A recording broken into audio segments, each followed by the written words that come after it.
Okay, so the first thing we need to do is we need to connect our probe to the computer and let it know what's going on here. And so in the lower right hand corner there is the button shaped like a probe. I'm going to click that.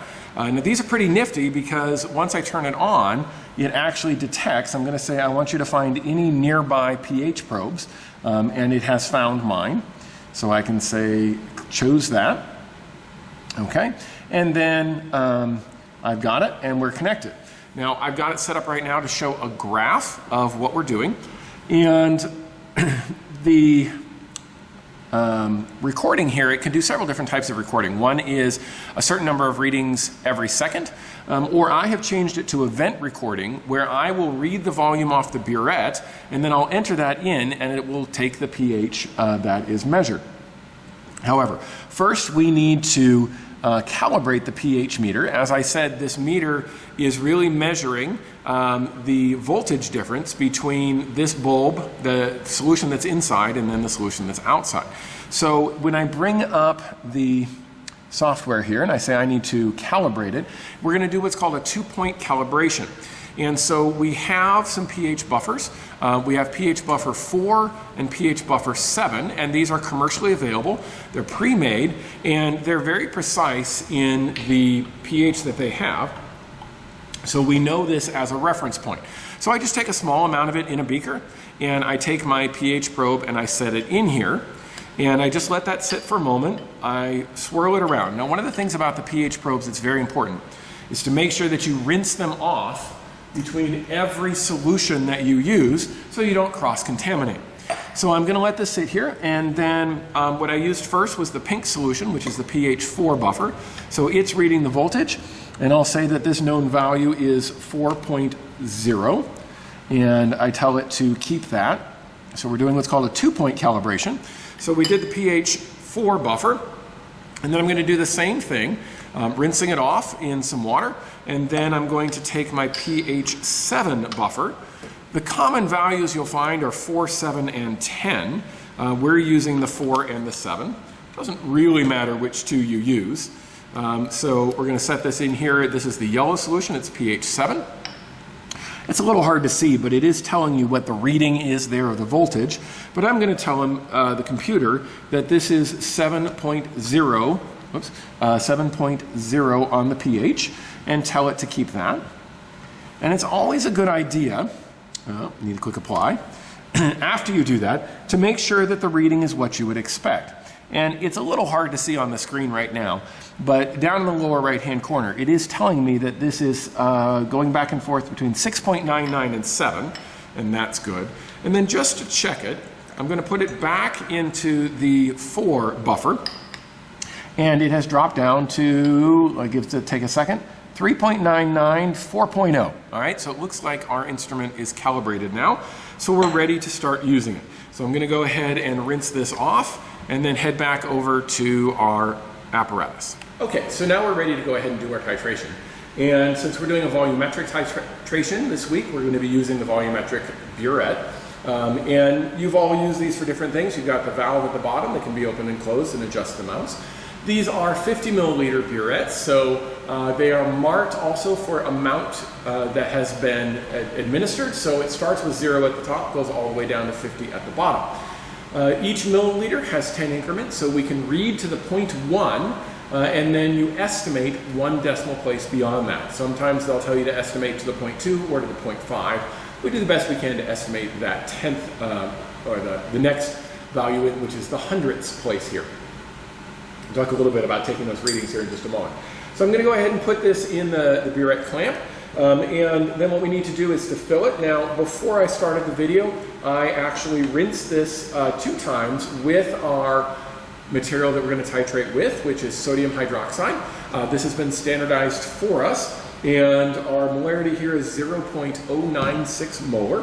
So make sure I record that, NaOH 0.096 molar. Okay, now we want to fill the burette, so we're going to use a liquid funnel. They have the skinny tube on there, and we put this in the top, and you may not be able to see what I'm doing here, but we're going to add it to it. Now, one of the things to be careful of is to make sure you don't overfill this. You need to go slowly. It's very easy to overfill them. I can tell you that's true because I did it just a moment ago. So we're going to fill this up, and it doesn't matter what volume you get to. We want to get close to 0, but you don't have to be at actually 0 because you're going to be taking readings. The only reason really to fill it up quite a bit is so that you know that you have enough in the burette to be able to do your titration. Even if actually you don't, you have to refill it, you can just make a note of that and figure out the volumes. I actually went over 0 a little bit, so I'm going to bleed out a little bit of the NaOH, which is a good idea anyway, because I also had some bubbles in the tip. And you need to make sure that you have no bubbles in the tip there. Okay? So when you go to read the burette, it's very important to be looking at it straight on, so there's no parallax, so you know exactly what you're seeing. It also can be very useful to hold up a piece of white paper behind it because it makes it easier to read the volume. All right, so I'm going to look at this, and my starting volume here, I know you all can't see this, but it is we got 4, 3, so 0.28. So 0.28 is my initial reading here. 0.28 milliliters. And now, one thing about that, the one advantage of starting at 0 is, yes, you can put those values directly in to the computer as you go. Otherwise, I'm going to have to calculate how much NaOH I've added each time. I'm actually probably going to do that in Excel. I'm going to put the raw data in, just subtract 0.28 from each one, and then it will automatically graph it for me. Okay, so I've got my burette. It's filled up. I'm going to add my system here now. Now my pH probe, I'm going to hold that in place with a 3-prong clamp. Again, that's because the tip of the probe is glass, and I need a stir bar in here to make sure things are mixing very well. But I don't want to break that glass tip, because unfortunately, if the tip breaks, we have to throw the whole probe away. And they're about $80 each.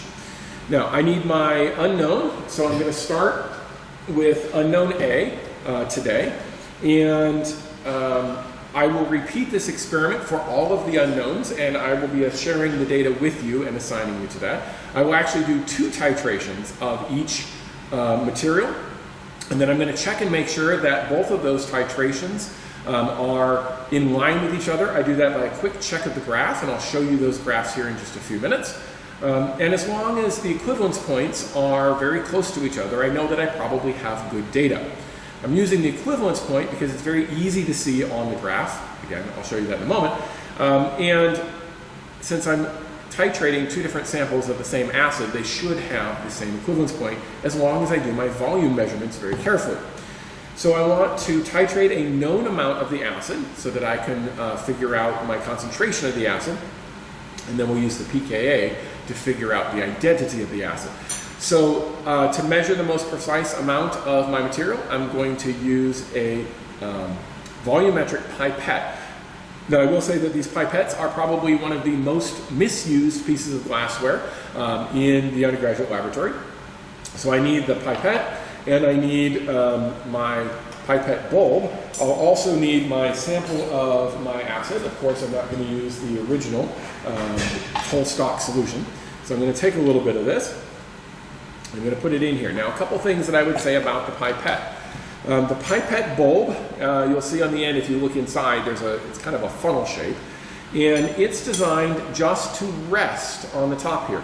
Do not jam it on top here. It's not like an eyedropper. It just sits on the top. And what you do is you squeeze the bulb, then you place it over the top, and then you let go slowly, and it fills up. All right? There is a line that's marked on here that is the volume.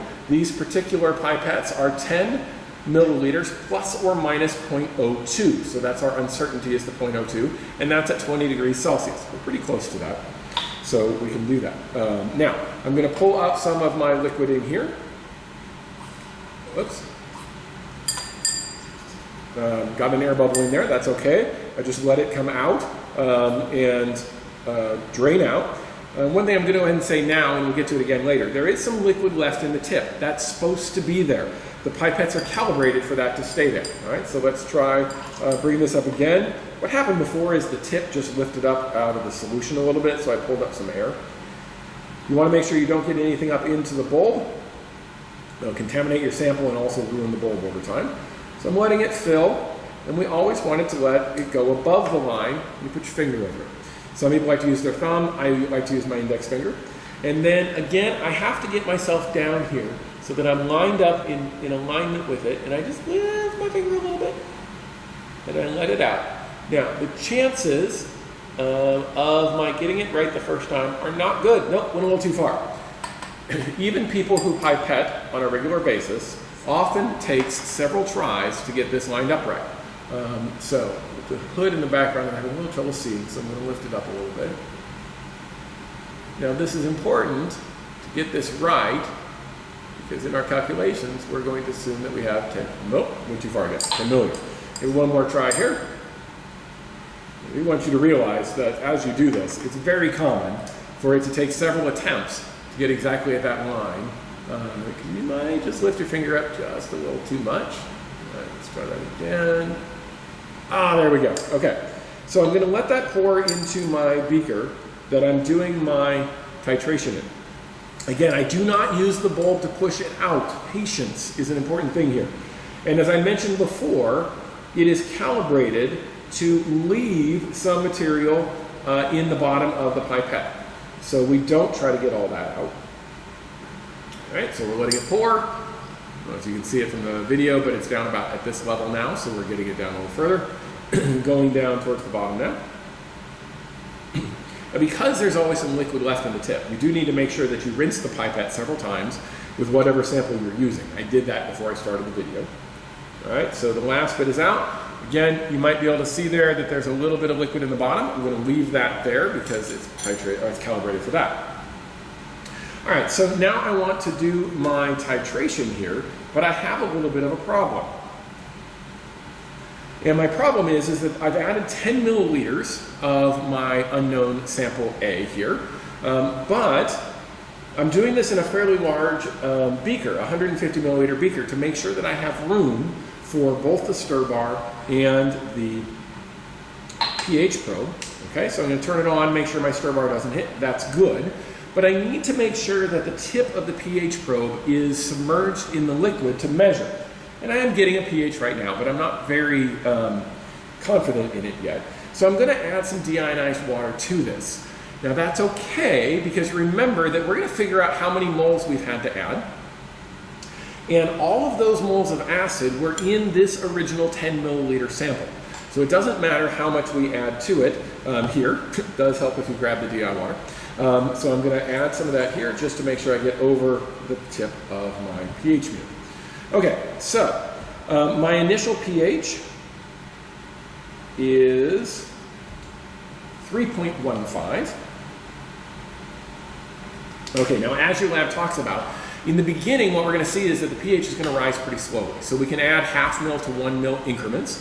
Doesn't matter exactly what we put in here, but we are going to add a little bit at a time. When we get close to the equivalence point, we have to slow down though and just do a couple of drops. Now one thing you'll notice that I haven't done is put an indicator in here. Again, that's because I don't know what the pH is going to be. So I look up and I make sure that I can read this and that everything is lined up right. So as I said, okay, 0. It's like a little bit leaked out. So right before my start, I'm actually at 0.38. All right, so I'm going to add about ½ milliliter here. So again, just approximate. All right, I am at now 0. What have I got? 0.80. So 0.80, and my pH is 3.52. Okay, so I'm going to keep doing this. Tell it an event.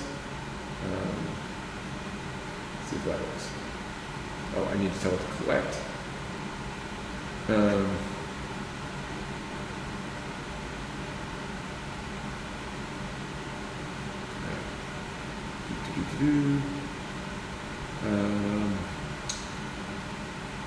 Keep, and then I tell it my volume here, and so I'm going to have to do the math as I go. So this time I'm going to go ahead and do that so I can show you the graph when I'm done here.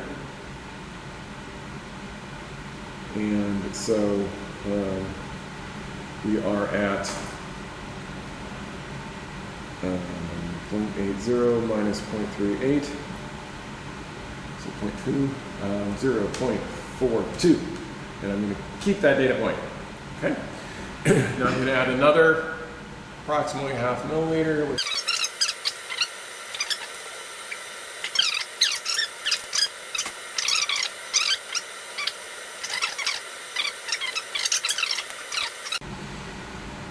I'm still getting an increase, so let's go ahead and do 1 mil. 16.05. 11.90. Ooh, just barely changed.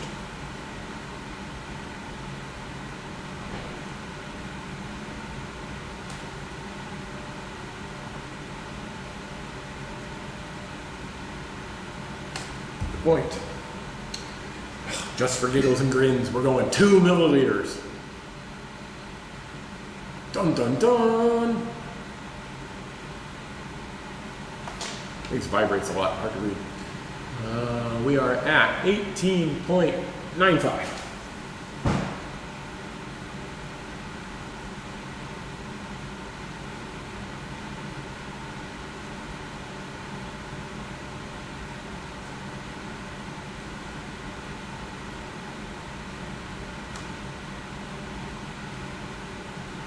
$11.99. All right, so we're good there. Okay, so we did our titration. What does this look like? Now, it's a little hard for you to see here, but let me go ahead and bring this up. So we got ourselves, with that data set, a nice titration curve. It worked! Yay! Dr. Mulford can still do science. Okay, so I'll go ahead and run a second titration on this, as well as the other unknowns, and I will share those data points with you. The cleanup is very simple. The extra NaOH can go down the drain. The acids we're going to collect because, as you saw in your table of reagents, some of those are ones we have to be a little careful of. In regards to the pH meter, you only need to recalibrate it probably every hour or so with that. All right, thank you for our first virtual experiment.